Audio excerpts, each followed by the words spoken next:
was the strategy you had before you made your first movie, and how did that strategy change for your second film? Okay.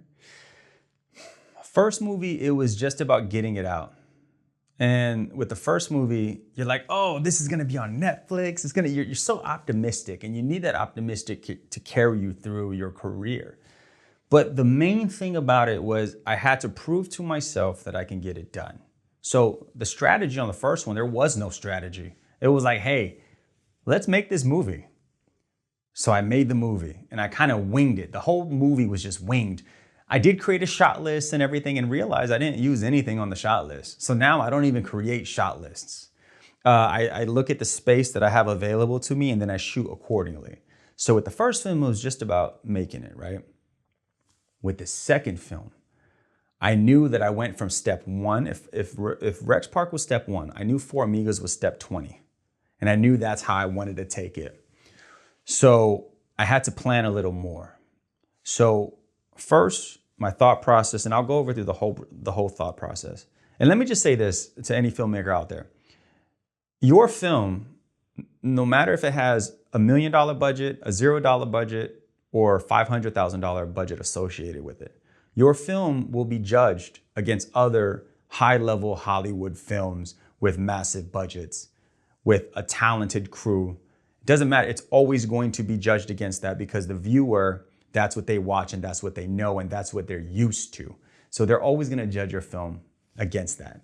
So with Four Amigos, I knew right away I had to up my game. I had to get better and I had to do better. So first, I wrote the script. Then I broke down the scenes.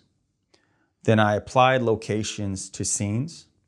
Then I started getting the cast together about who was going to play what. And then we stretched it out, right? So once we had all that in place, I procured locations. I got insurance for those locations when we shot because it was a much greater film. And then I got the drivers.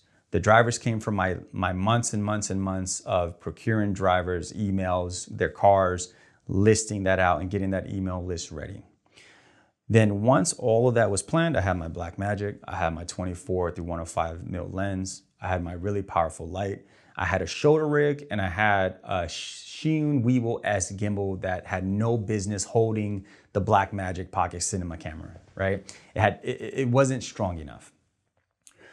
But it's what I had and it's what I used. So the shoulder rig was used for all, and this was a cheap $60 eBay shoulder rig that was used to shoot all of the talking shots. Everything else was all gimbal lighting. We had our crew, we had the actors, we had the locations, we had everything set.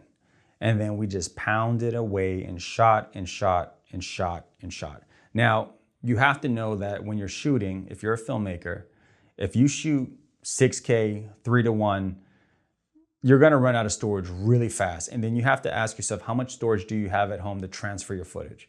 Because it's almost impossible, for me anyways, to edit footage on an external hard drive that's 6K raw going to your PC. So because I knew that, I shot 6K cropped at 5:1. So that gave me a little bit of space, took the bit rate down a little bit, and I had more storage for the film. Then as I shot scenes, I would edit the scenes as I shot. So anytime I had a day off, if I shot on a Sunday, I would edit on a Saturday. If I shot on a Saturday, I would edit on a Sunday. And then that way, as the film neared its completion, all the scenes were already done and then I just had to put them in their sequence. And then that allowed for efficiency. So then once all of that was shot, you're working on post-production. Now, let me say this. Always know when it comes to film, visuals are what you see, sound is what you feel. So sound design is, to me, more important than the visuals because you can shot something that's shot excellent, lit well, performance as well, but if the audio is not good, it's almost unwatchable. But if you have a film where it's shot decent, but the audio is sublime, you can watch it. Now, if you can get both, kind of like the way Marvel films are, right? They're the top tier films nowadays that we're just spoiled with because we get so much from them. They fuse the visuals with the sound, and then you get epicness like Titanic or E.T. or something. So as an indie filmmaker, focus on your sound when you go into post-production, and then focus on your color grade from scratch, not using a LUT. Because if you're just gonna use a LUT, then you're almost cutting yourself short when you can really go in and customize and characterize that color for your film. So once you focus on sound design, there's not to say controversy. Some people agree with this, some people don't agree with this. I ADR all my films. And the reason why I ADR that is there's a pro and con. The con is you lose a little bit of performance. The pro is you get that sound quality that's just unmatched. So I ADR all of my films from scratch, and I treat audio in a film like I would a song, where you separate the stems and your vocals. So then you're able to control the grasshopper noises, the car driving by, the bird flying by, and the person talking. You're able to adjust and fuse all of these sounds like a blanket compared to recording what you captured from film and just laying it on top of the blanket like a sandwich. There's a very different audible experience that you feel going that route. Now, because I ADR, you lose a little bit of performance, but in quality, you gain 5 points, and performance, you lose 2 points. So you're still up 3. And for me, it's worth it because even when you're on set, you're not worried about waiting for the sound guy to record the sound or to adjust and get in place, because when you're doing indie films, it's all about time.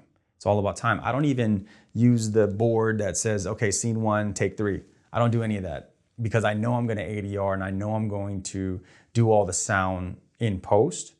I know what clips are going well. So when I shoot, I'm shooting as I'm editing. So I know exactly how I'm going to edit the next shot. So I don't have to do these long takes. So now that all of that's edited in post, you got your sound design, you got your audio, your color grade's done. Now you have a completed film. Now, once that's done, somebody would say, well, hey, go get someone you trust to watch it and get their feedback. I don't do that.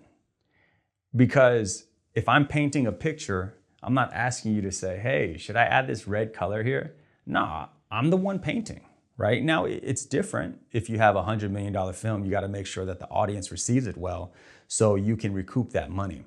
But if you're self-financing, then you almost have this promise to your inner self that like you have to create what you see.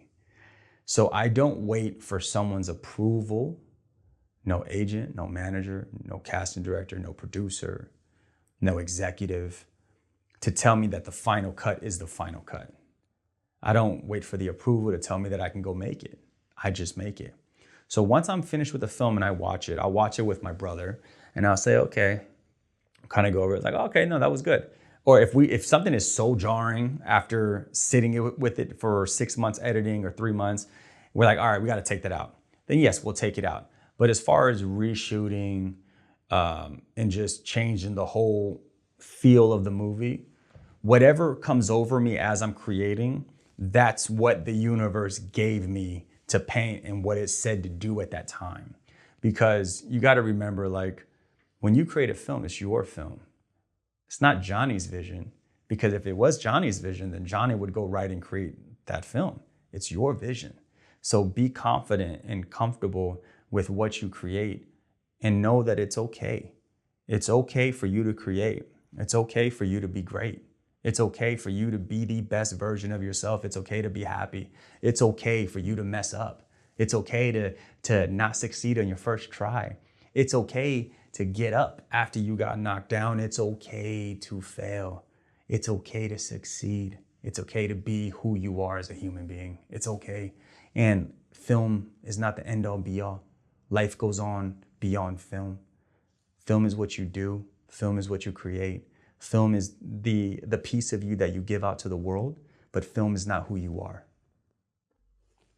I love that. I love too that you said that it's okay to succeed. Because I think sometimes people feel guilty.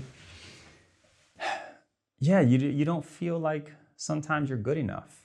You don't feel confident in yourself to say, I can be successful too.